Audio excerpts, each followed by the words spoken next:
Nung bata pa ako, gustong-gusto ko nang tumanda. Para bang kapag malaki ka na, nagagawa mo na ang lahat.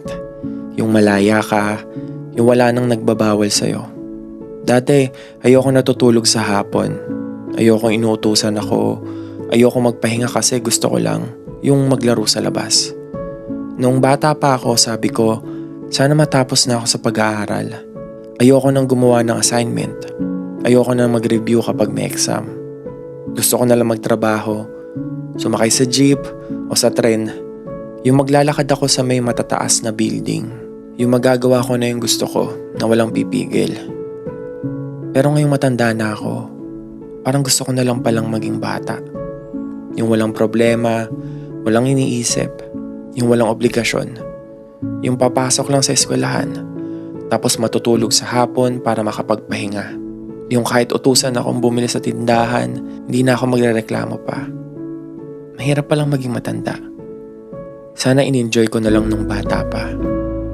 Sana hindi na lang ako nagmadali. Hindi naman pala madali.